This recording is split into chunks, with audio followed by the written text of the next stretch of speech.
That was conducted earlier with Leo Westerholm.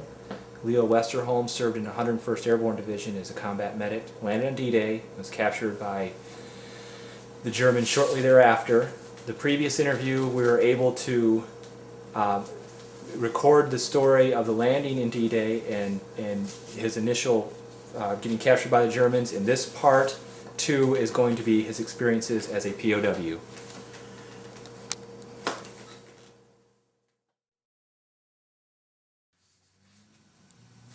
Okay, if you could... All right, now I feel better. Had a cup of coffee and a few more meals. Get a lot of energy in my stomach. I'm ready to go. Good. I want to tell you this, that when I arrived and when and where and why did I get captured is a question a lot of people have asked me. Well, on June the 6th, 1945, about 1:06 a.m., that is June the 7th, is what it would be, I was deposited 10 miles too far west on the wrong side of the swamp and 2 rivers between me and where I was supposed to be. Now that's what you call a fantagle of a screw-up. I didn't know it right away, but it didn't take long to figure out exactly where I was because of the way what was happening around me. 55 years later, I finally found out exactly the truth. Upon landing, I was facing 10 to 12 krauts. You know what a kraut is? That's a German. Okay, we call them krauts. With 1 Feldwebel. You know what a Feldwebel is? That's the guy in charge of a heavily armed group. He's a staff sergeant. Okay, now a German sergeant, especially one that's an old guy, he probably has the experience that most generals did in the American Army. They knew what they were doing, coming and going, mostly going and coming. I was a medic. 500 units of morphine is what I had on me. There was a reason for that, which I won't tell you about right now. I had on this leg right here, I had a phosphorus grenade. And you know what phosphorus is. If the air ever gets to it, it'll just burn you up alive. And on the other leg, I had a Hawkins landmine. Why did I have that? I was a medic. Well, I didn't have a gun neither, because my major told us, he said, don't worry about a weapon. The first man that you find that you have to doctor up and stabilize him, you can take his weapon if you don't think he'll be needing it. So don't take any. There'll be plenty of weapons left over and around. Now, since I was that medic, I had all that morphine on me simply because I was the battalion aid station supply sergeant. You see, I was a private when it started, just before it started. Then the major came down and said, we're going to give you a promotion to being a buck sergeant. And you're going to be in charge of all of the stuff and getting the supplies picked up and get them into the aid station. I said, fine. Where's the aid station going to be? Well, it's supposed to be, you know where. Yes, I know where it says we're going. But I don't know where I can get there. I said, well, neither do we. We'll get there. But we're going to work on that basis. Well, make a long story short, when I got there, everything was in a turmoil. The Germans didn't know what they were doing, and we didn't know what we were doing. You'll ought to be walking down a fence line and the brush along it. And you might be, all of a sudden, you'll see over there on the other side of the fence line, there's somebody walking over there. And you stop and look at them real close, and they're Germans. Now what are you going to do? You're going to shoot the fat off of them, so they'll get ready to shoot the fat off of you? Well, now listen, let's know what we're doing before we start hollering and screaming around here. And that's about the way it was. In other words, where am I? And I pretty well figured out I was a long ways from where I was supposed to be. You see, when I came into Normandy, I came in, jumped out of the plane, and just as soon as I got my opening shot, which is about 85 to 90 feet from the plane, I splashed, I went into the water, armpit deep. It was about 40 degrees, and the water I felt was 40 degrees too. But there I was in that impregnated clothes that we had on with all my equipment and everything, gas mask included. They said we had to wear it, and we had to wear a Mae West too. I wish I'd had Mae West with me to keep me warm, but I didn't. Now, 55 years later, I found out exactly where it was, because I went over there 55 years ago, back in '99, and I had an Englishman who was with our group on the tour, and he also worked for J. Arthur Rank, the guy that made this movie, A Band of Brothers, in England and over there. So he was very familiar with it, and he wanted to know where did I land. And I told him, I said, here's a military map of exactly where I landed. Okay? And I landed at Bo Peep. Could you? How do you know that? Well, what happened was up. Yeah, perfect. And could you maybe point? Could you maybe point on the map where you landed? Just hold your finger by it. You can find it. There's Carrington. There's at the Bo Peep right there. Good. If you just hold it Right steady, where my finger is. I'll That's just, where I'll Bo just Peep slowly is. zoom in. And I was supposed to land over here. Okay? Okay. But I landed over here. But right through the middle here, it goes that Dove River. And Dove River, they said, was about 70 feet deep and was pretty swift running. So I didn't want to venture out in it, which I didn't. But I had one good time trying to estimate, where do I go? The planes were coming from the west going east. That was one thing that told me where I was. And I could see also that I was in a swamp. So I knew where that thing was.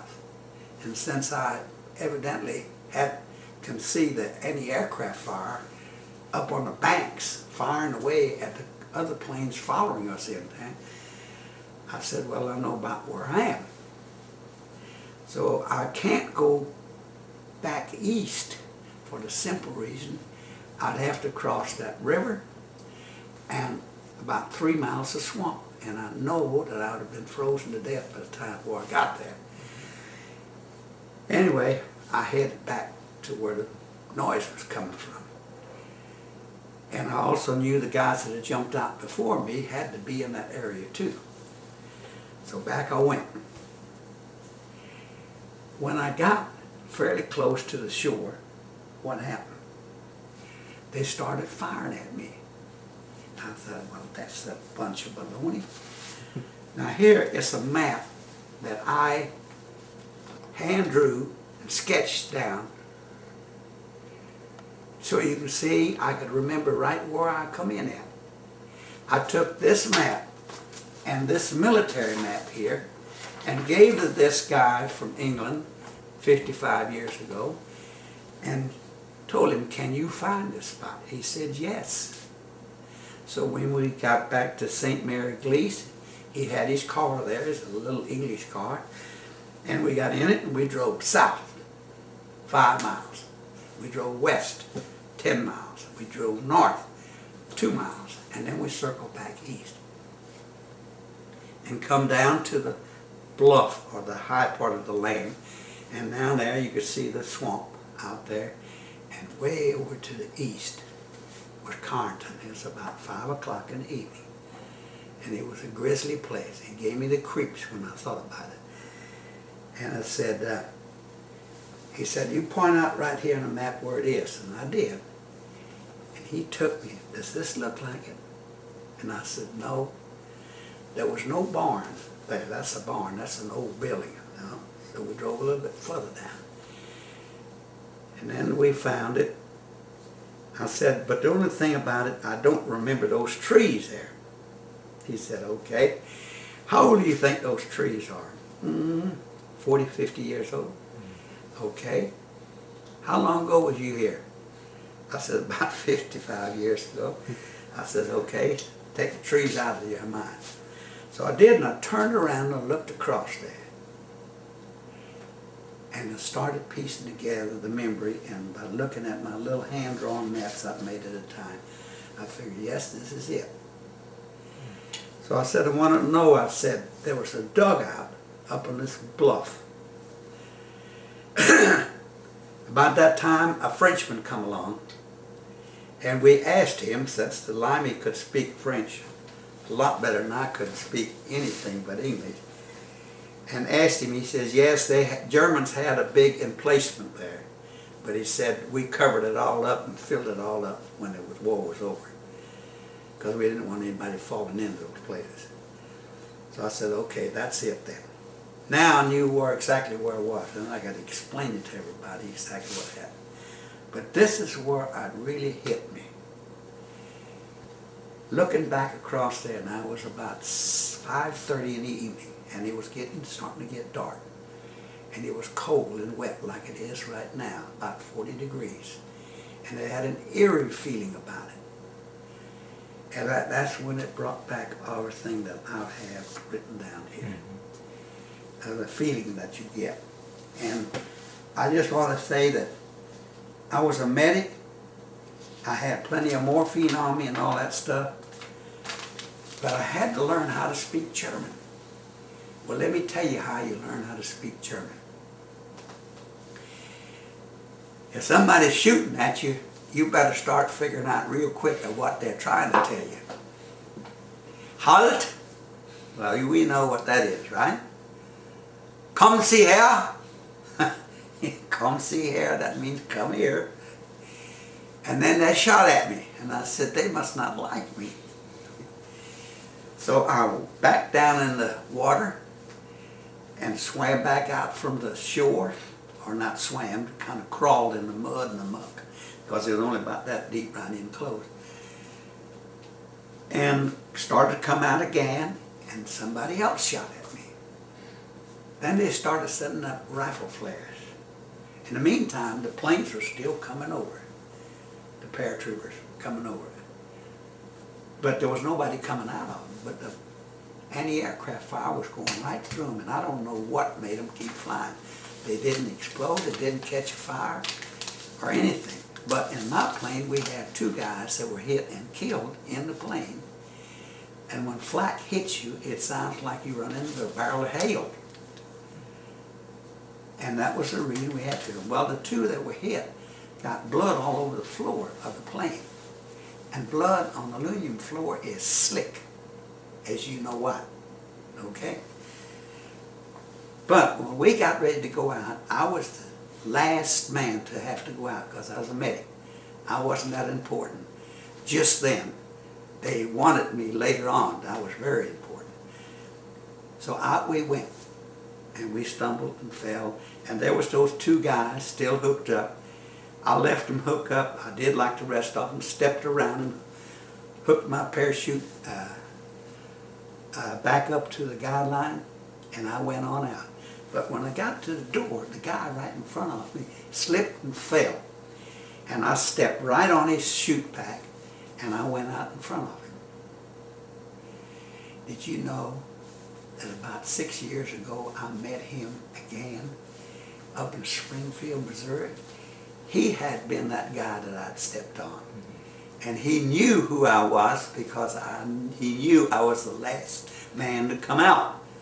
And I was the medic. So he had traced me down and found my name. But not until we was at a convention did we meet each other.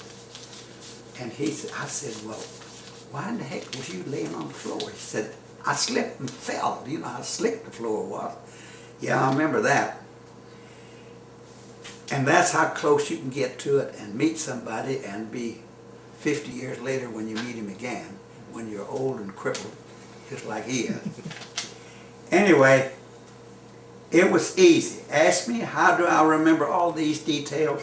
Real easy. What we did, on any little scrap of paper, we would always record everything that we remembered. Fold that scrap of paper up and put it in a pocket with our New Testament, okay? Kind of halfway, keep it dry. I'd put the date, whatever date it was. I knew we came in on June the 6th. So that date, and then 2 days later I knew after 6, 7 and 8. See, so I knew exactly what was happening. And I wrote it down with dates on it. And I kept all those scraps of paper all through my period of being a prisoner, incarcerated. And when I got incarcerated, the Russians put us in a police station over in East Germany. And they said, you sleep in that corner, you sleep right there, you sleep there. Come to me, you sleep on top of that desk. That's your place. He put another guy sleeping right under the desk. Okay? Now this desk had all kind of paper on the wall back behind it, and ink. It had red ink and black ink and ink staffs. You know, you dip. So what I did when I was in there for the next week, we couldn't even go out of there. They kept us, the Russians kept us in there. I took my papers out and sorted them out in chronological order by dates. And then I took a piece of paper and I took my pen and I started with the first piece, writing it all down. And after about 5 days, I had it all down. Then I took the stuff home. And when I got home, I had it for, while I was going to A&I College, I had it down there. Then I come in with it one day, and I was here in Port Lavaca then. I'd been first to Kingsville and then to LaGrange.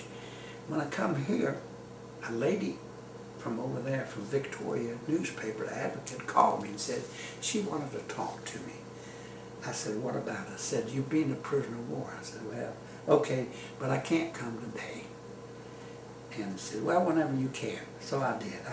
About 2 days later, I was over there selling insurance, and of course I went up to see her. Maybe I could get a free meal out of her since I was going to fix her up. So anyway, she said, what is it you want to ask me? I said, well, let me show you something. He said, I inherited this desk about 3 weeks ago. She pulled out the bottom drawer and said, in the back drawer here I found some stuff. And one of the things she found, she pulled it out and she handed me this. This is the diary that I fixed up in the prison, in that police station. This is what I wrote it on. Okay? So that I could remember it. Now, when you write it down and you read it years later, you never forget it. Mm-hmm. My brother said, Leo, he said, I think you got a lot of lies that you tell about when you were a prisoner. I said, you think so? I gave him this thing and I said, read it. And he said, well, I can see that. I said, now I wrote that when it was fresh on my mind. Very fresh. Have I said anything different to you? No. And that's the whole thing. You put it down, you won't forget it. So I've taken that thing since then, and I got a little girl, one of my secretaries, and I told her, Laurie, now I've used some cuss words in there, and bad words, and things I wanted to do to girls. Well, you got to overlook those things, and I want you to go through that thing and kind of sanitize it a little bit. So she did, and she come up with this, and it's typewritten, and that's the reason what I'm giving you. So you can read it easy, because my handwriting is pretty raunchy. But she laughed herself to death. She said, Mr. Westerholm, what a language you have. Anyway, later on, you know, you'd run out of scraps of paper. So when we would get something like a jar of soup or something like that, or a can of something from the Red Cross, what we would do, we would take these labels off And on the back, we would put the date and then write down what was doing that day. And then we'd put another date, and I learned two things. I learned how to block print real small. It was a guy that was a runner for his captain, for his company, and he was captured with me. He wasn't captured the same time I was, but I met him later. And he sat down and showed me how to do it, block print. And that's the reason that I could save all of it. So my little old box or can was full of these things with everything put on it. For the whole time I've been a prisoner. And so these were some of the notes that you used to transcribe after Yeah. a prisoner. That's Some of right. the In Sukan other words, notes. after I was through being a prisoner, I could transcribe all that stuff. But I had a track to follow. I knew what I was talking about. I had the dates straight. I couldn't remember those dates unless they were written down. And then it made sense. Now, one thing I had, and I know, yes, right here it is. You know what? You know what happens when you get captured? Well, let me see. Let me see. No, that's not it. Right here it is. See this thing right here? My mother got a telegram. On July the 20th, she got a telegram, and it said that Hitler had informed the International Red Cross that I was a guest of the German government. Okay? And then on August the 18th, she got her first Red Cross from the American Red Cross. She got the notification that I had been captured. And that's what happened on the newspaper. That's the boys from El Campo. One was killed. One was missing in action. And the other two were wounded. And what's the date on that, on the upper? This thing is July the 28th, 1944. Okay. And this is what she got the telegrams in. Okay. These things right here. But it'd like to say, hey, So after you were captured and the Germans brought you in, what happened to you right after that immediately, like in the first all right, minutes? first place, let me tell you how to capture it. I'm laying here right at the edge of the water. Okay? I could see the Germans over here and over here. The only way I could get around them was to walk around this way or that way. But it seemed to me there was a lot of troops mingling down this way. The noise they were making and everything. So I'll go this way. It sounds quieter that way. So I started going that way. And I went out in the water a little bit to where I was about belly deep when I get down. But about every so often they sent up a rifle flare. But I knew when they sent up the rifle flare, you go hear it go psst, and I'd freeze and get down as low in the water as I could and stay still. Then they wouldn't see you. And evidently they didn't. The flare would come on down slowly and finally go out. Then I would get up and move again.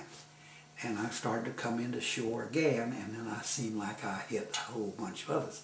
This is where I could see that barn. I was thinking, well, maybe I'd get up in that barn. What a foolish thing to do.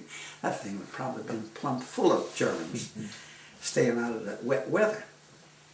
But anyway, I went further down, and then when I finally come out, they spotted me and raked the area with machine gun fire, and of course I went down. And I was trying like everything to get that phosphorus grenade off of my leg, because I didn't want that thing getting opened up by a stray rifle shot or something like that. And I was trying my best, and I couldn't get it off. I tried the Hawkins mine, I couldn't get it off neither. That's a 5-pound mine is what it is, and then blow you to kingdom come. Now, isn't that someplace for me to be? If my mother knew where I was, she'd have had a fit. She'd have had a stroke right there on the spot. But there I was, big old brave boy, scared than hell, just as scared as the Germans were. And I could hear the Feldwebel telling them, "Come raus now, back to the right, Heinrich over there, August, you over there, and Piotr, you over there. Move out, let's go, come see now." I said, they're coming out to get me. And I was laying in that damn grass. I just come out of the water where I was in the grass that was about this deep. I swear up and down it wasn't grass any taller than that, because I couldn't hide very far in it. But they come out and walked right by. They were about 10 feet apart. And one walked over there and one over there, and they didn't even see me. That's how quiet I was laying, mashed into the ground. And they come up to the edge of the water, and then they turn around and come back again, except they shifted down a little bit. Well, here they come. Now, how do you get captured without getting shot first? Now, if you was a German, what would you do? If something jumped up at you, you'd fill him full of blood first. And then after he quits squealing and hollering, then you go out and look at him. Okay? Mm-hmm. And that's exactly what I knew they were going to do. So now how am I going to get captured before they had time to squeeze off half a dozen shots at me? Well, they walked, and one walked about 2 feet from me. And when he got to me, I just come up and said, "Alles kaputt." I knew what that meant. And when I said "Alles kaputt," he got nervous. I thought he was going to shoot first. But he didn't. He held his fire. Because where you were, his buddy was right on this side of me. So he would also be hitting his buddy. I waited until I was between them. Okay? And that's when it all started. And up they come hollering in that German language. And most of these guys seemed like they were Polish or Russian soldiers that had traded sides. They'd rather fight with the Germans against Stalin than the other way around. Mm-hmm. But anyway, they carried me up to the, out lugging along all my stuff and paraphernalia and everything. And I got up there, laid my stuff down, and they told me to take everything off me, my equipment off me and everything, which I did. And then the German officer come out, and he spoke good South Texas English. He says, "Boy, what the devil are you doing over here?" He says, "I don't know." I says, "But here I am. And so I'll give you my name, rank, and serial number." He said, "I'll just take it easy." He said, "Pick up your stuff and come on in." Picked up, and he went through a hole in the ground, straight into the side of that bluff. And there was a room in there, nice and warm too. Had a little light, had a whole bunch of telephone books on the wall, on shelves. And he shoved me over a piece of paper and said, "Put your name, rank, and serial number on it. That's all I need." Okay, so I did. You know, that's all you're supposed to do. He took the thing and he went over there and he got a book out, come back, and he opened it up. And then he started going through it, and suddenly he stopped and he said, He said, "Leo Westerholm, you were born in Danvang, Texas on February the 7th, 1922. You went to grade school at Danvang, then went into El Campo High School and got your high school training, and then you went to Texas A&I. What was you studying there?" He said, "I want to be a horse doctor." He said, "Well, did they have that veterinarian school there?" "Well, they have one, but it's not as good as the one at A&M, and that's where I want to finish after I get my basics." And then you went in the service, and you told me when I went in the service and what medical schools I'd been to. He says, "Well, you don't know anything except medicine." I said, "Well, I think I know that pretty good." He said, "I'll tell you what I'm going to do. You don't know anything." Now, before he started questioning me, he told me to take off all your clothes. And there I was standing in front of him.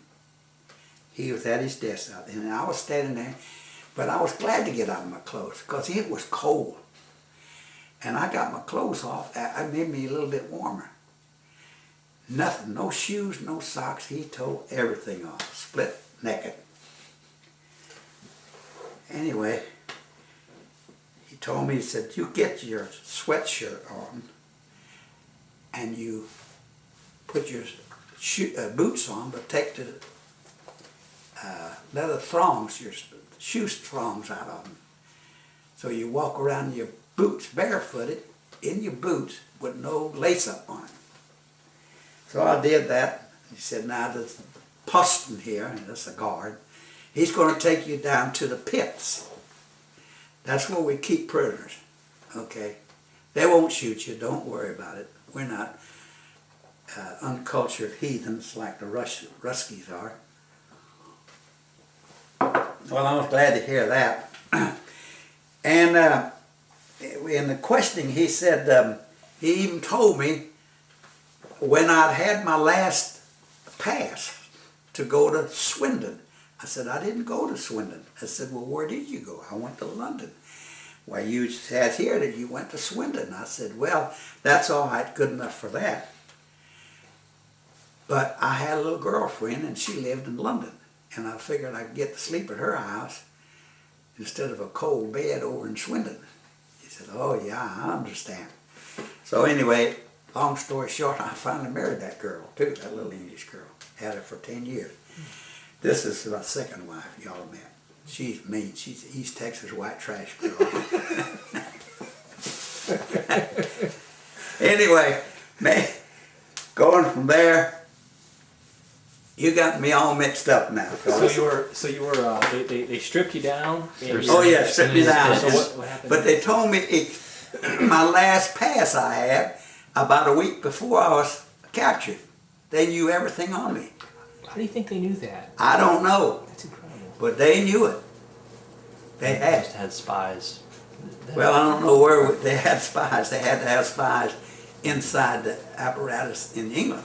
You're the second POW we've interviewed that said the same thing about that book. That he said He said he was a B-17 pilot. He had the same experience you did. They knew everything about him in this book after he got captured. Yeah. Well, that's what they had on me. They had everything they knew. So could there was nothing to hide. So when I got up, he said, now put your T-shirt on. And I started putting it, no, not your pants, just your T-shirt. Well, I put it on, and I put my boots on, laces out, took the rest of my clothes and balled it together and tied it up with those laces. And he said, now you carry it on top of your head and you follow the guard. So we did. We was walking down the road. Now, remember I came in right at about a little after 1 o'clock. All this time it's taken me till nearly 5 o'clock. Well, by 5 o'clock it was getting light that time of the year over there. And we was walking down the road, and lo and behold, here come, looked like a woman. She has a dress on anyway, and she's pulling a Holstein cow. And here I'm walking like this. Well, you don't walk like this with a sweatshirt on. What happens to your shirt? Yeah, that's right. I had to reach down, hold it up and reach down like this to hold it down. That's my first French girl I saw. She was double ugly, freckle-faced, red-headed, snaggle-toothed. Man, I said, God almighty, did I come to deliver her from our heathens? But anyway, that's the way it started. That was my first French girl. Now I want to tell you another thing. Don't get excited. But when you're a prisoner of war, you don't never get a whole lot of food to eat. So sooner or later you start losing weight. And when you see a woman, you don't see good food. I would rather see a food magazine with pretty pictures of food than to see, what do you call that thing old Hefner has? That Playboy? Playboy magazine. Who wants that? We wanted food. We weren't looking at girls then. They were perfectly safe with us. Well, could you explain kind of the sequence of events from you meeting this French girl down the road through your time as a POW cat? So when we went by her, went down the road a ways, and then there was a pit in the ground, square pit. It was about 12 feet deep and 12 foot square.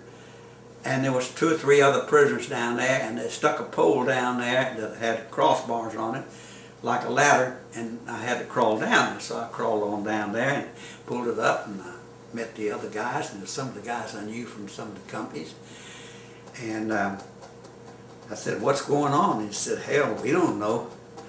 we got captured pretty quick. And about that time you hear a gun firefight start up, hollering and screaming and stuff. Then here would come in somebody else was captured, and they'd put them down the hole. And about 10:30 in the morning, there was a real firefight went on.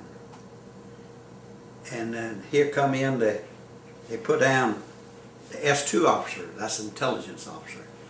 Put him down there, and with the Sergeant Sprangler, which I knew was his assistant.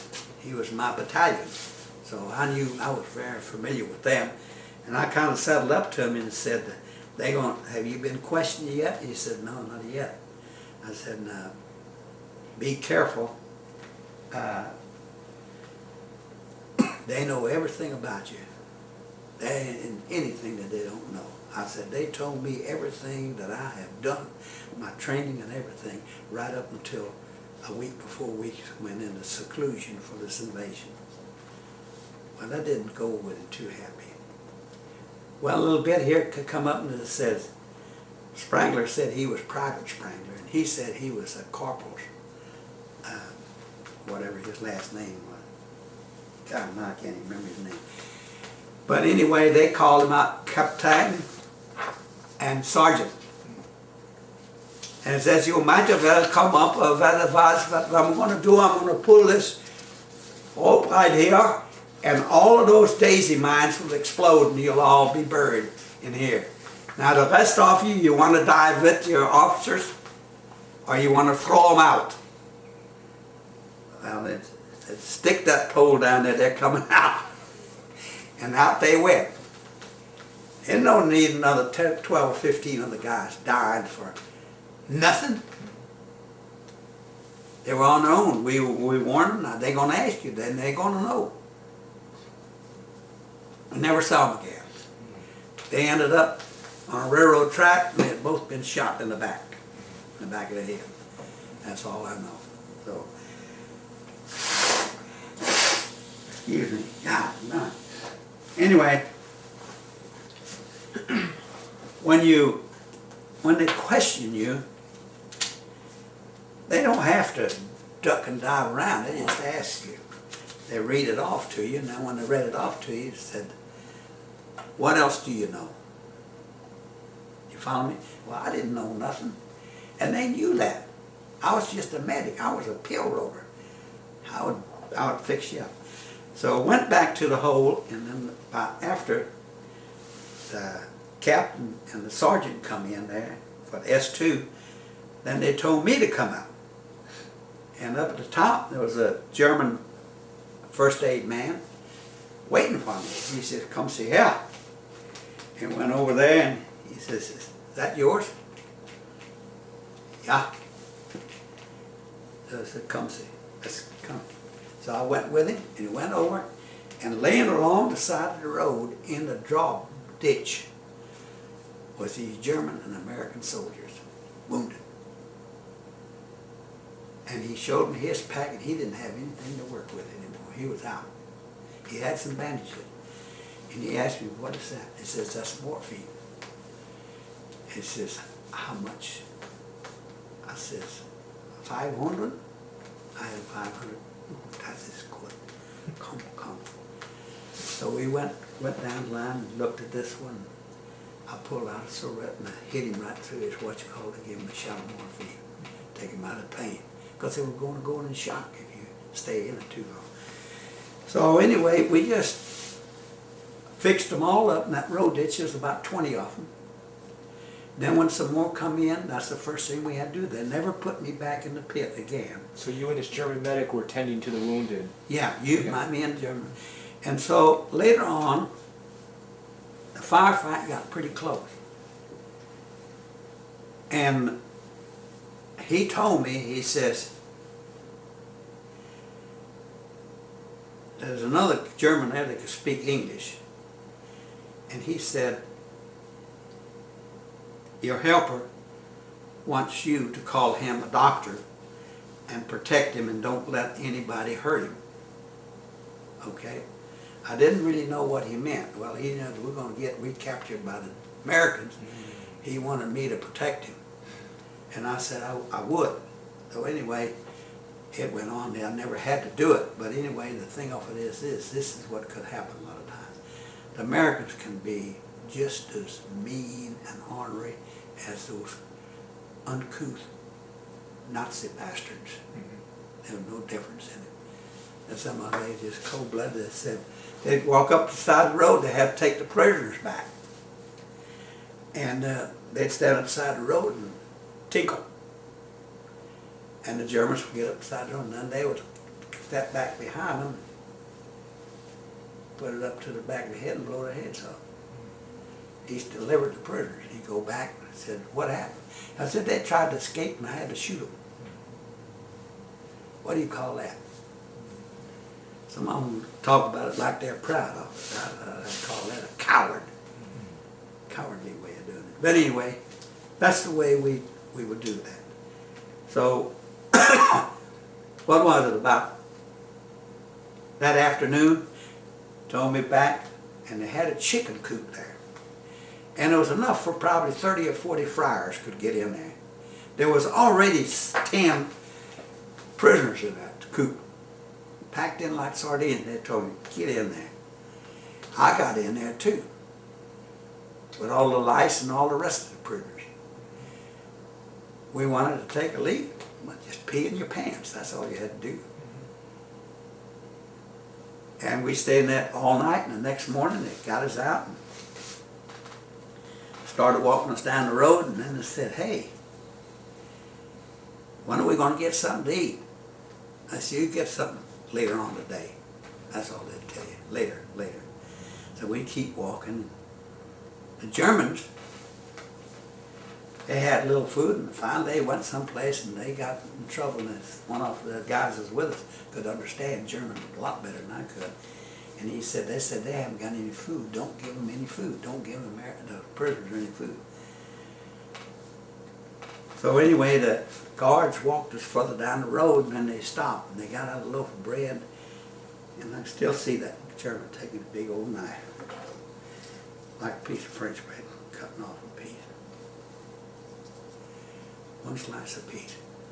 I bit into that damn stuff, and it tasted like horse manure. It's made out of 50% sawdust. 50% sawdust. Black bread. And that's all they gave us. And I bit into that damn stuff. And damn, bitter, like quinine. So the German guard, he said, hey, take a small piece and chew it until it turns sweet. And then keep on just chewing it. Don't swallow it, just chew it. Well, we learned that. Your saliva in your mouth getting that black bread, it turns it sweet. And then it tastes all right. And that bread, we stick it in my pocket, take off a little piece and eat it while we were walking. You'd be surprised what you can't eat. We got down to the first stop, about the third day down. We finally got something beside that one piece of bread. It was a soup. It was in the wash pot. It was grass and everything else had been thrown in it. No seasoning, no nothing. A few carrots and a couple of turnips. And that was it. And we each got about a half a cup like that full of that stuff. Mostly liquid. No salt in it. But it was good. God damn, boy, we were hungry. That's about the third or fourth day, you know. And then we'd walk some more. And then one time we walked into an area where they had about 50 other prisoners. And a C-47, a P-47's Thunderbolts come by and strafed some cattle or something. And so the German butcher, he took off with us and a couple of guards. We went out down the road a ways and out in the field, and there were some Holstein cows. So it says, they pointed out to that one, says, hold it up, and we skinned it, cut it off, and then And the butcher said, they said, if y'all want any meat of this thing, you can take the unborn calf. So we took the unborn calf and we skinned it out and took it. We got that to throw in our pot. And big chunks, but that's all right. It was something to eat and give it a kind of a little meaty flavor. But the Germans took the real meat and we got the unborn calf. So anyway, it's like I say, it's all kind of stuff to eat. And I would say from the time that I was captured, I weighed 185. And I say about 6 weeks later, I had worked all the way up through France, back to edge of Paris, west of Paris. Then I stayed there about a week to 10 days. We worked on the roads, on digging up unexploded bombs. We dig them up and then the Germans would take and defuse them or deactivate them or whatever it was. But we were supposed to be sure don't drop anything on it because they might go off. But anyway, we finally did all that work and worked our way back into a place, and they put us in a big warehouse, and there was about 500 of us in there. We had 2 milk pails in there, milk cans, 5-gallon milk cans. And that was our bathroom. That's what we used to defecate in and tinkle in, okay? Then at the end of the day, 2 men on each one of them carried those out, and we were allowed to empty them and wrench them out once. And then they'd fill it with water, and that was our water for the next day. Wow, gosh. When you went to this warehouse, was this pretty much marching the whole way? Or Yeah, that was probably about 60, 70 miles back from the front. Okay. And anyway, like I say, we just, sometimes it just makes me mad. There was no need of them having to thirst us to death because we ended up getting about 3 ounces of water a day. That's all. When your water was used up, it wasn't none until the next day. Now you'd shit and piss in them. Wow. Then, like I say, they finally, the Swiss Red Cross man came to our camp and told us, he said we would be getting our food package before the end of the day. Well, we didn't. Well, what the hell can we do about it? And the ranking non-com of the group there, he asked the guards to get the boss, camp commander, and he came down and he said, why don't we get it? He told us we were supposed to get it yesterday. No, we can't bring it to you for the simple reason we don't have the crew. He said, well, our guys will carry it in here. Well, okay, I said, I'll take 20 of your men and my guards. But anybody escape, one escape, we'll shoot all of you. Not just you 20, but all those people in here. They'll all get right in the head. Do you understand? We told those that got to go, I said, you be damn sure to come back. We did. We got the food package. We got a British food Red Cross package, 1 package for every 10 men. Right. Now that thing has a can of sweetened condensed milk. And what we would do, we'd take a knife and cut a little slit here and a little slit there. And then we would pass it around. Now take a good suck. Now you suck. All the way around for 10 of us. By the time everybody had a good suck, it was damn near empty. Okay?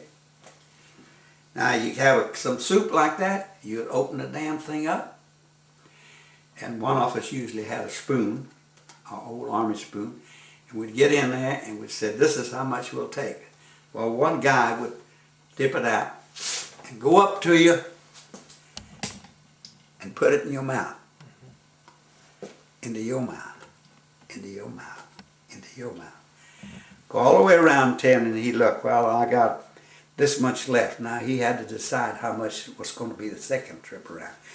The first can of soup I got was called sheep soup. And it smelled like high-ranking sheep. And you know how that smells. Anyway, that's what we had. But, you know, you were so hungry you could stomach it. And what camp were you in at this time? I was at Chartres, 133. Okay. That's all it had, was 133. I wish I had a map of, but I don't have a map of France. I could show you right where I was at all time. I pretty well could keep track of. Chartres is just west of France, or Paris, right? Yeah, Okay. Chartres. So this was that warehouse you're speaking of? Yeah, that's where the warehouse was. Okay. Okay. And there's a big cathedral there because we get, when we got let out and we would lay around in the, No, go ahead. We still have some. yeah, to stand but up easily. you'd like to say, hey, it's what you have to make up your mind. What can you do? Now, I'd say when I got out of Chartres, I had gone from 185, now I was down to about 130. Mm-hmm. They put us on a train, and they gave the 10 men to a package. We had to divide it up best we could, and then they gave us each a bottle that had wine in it, but they filled it with water. And that was the water we had, and we got on the train, cattle car. And it took us 6 days to go from Chartres, France, past Paris, all the way into Germany to Lindbergh, where they had a big processing camp for prisoners. That's 6 days. Now what we had when we ate that food, we all got diarrhea. We got on that train and we were never allowed off. Diarrhea or no diarrhea. And we had, in the middle of the floor of that thing, we had a slit about that long, just enough to where you could get over the top of it and squirt it on out. Okay? Now, if you wanted to wipe your butt, you had to do it with your finger and wipe it off on your clothes. Jeez. Oh, man. But anyway, when I got on, I was one last man on. I was laying right beside that damn shithole. And here come a guy that says, "Boo, I'm coming, I can't hold it anymore." And he whipped his pants down and boom, and he sprayed it all over me. For the next 5 days, I had this stuff all over me. All I could do is like this. I would have just vomited right there. No, there wasn't nothing to vomit. Yeah. Damn. Oh, I tell you what. What else could I do? I mean, why should I knock the pee out of him for doing that? Hell, he couldn't help it. He hollered. I just didn't roll over fast enough. But anyway, I wrote that on. Then about the 4th day out, we were strafed by our own planes. And we were run off the track, and the car fell over on its side and slid down the embankment. Now there was 50 men on that car when we started. When we got off of that car, they put us in another one, and the guys that were dead, we had to put them in the car that replaced that one. And when we came into 4B, I mean 12A, 12A, at Lindbergh, there were 7 of them dead. And some of them had been dead about 4 or 5 days. But we still had to take them with us. And we carried them on into camp. And they put them in the, I don't know what the devil they did with them in that camp, but I guess they took them out and buried them. And that's the way you disappear. So this is Stalag 12B? That's 12B, and I came in there on August, into 12B, I come in August 6th. Okay. I've been prisoner 60 days. Okay. And went from 185 down to 106. That's what I weighed in at. I'm still just as tall as I was, 6 feet tall. But now I'm down to 106. And my belly was hollering for food. And the first thing we got there, they run us into a shower, and they told us, they says, now, They get 50 men at a time. And he said, now you're going to go in here, you're going to take your clothes off and hang it on that trolley. Okay? Put your boots on, and then you go in that bathroom. If you're not careful and you don't follow my orders, what's going to happen? Pause it. I'll have to get We're this going to pause it real quick. West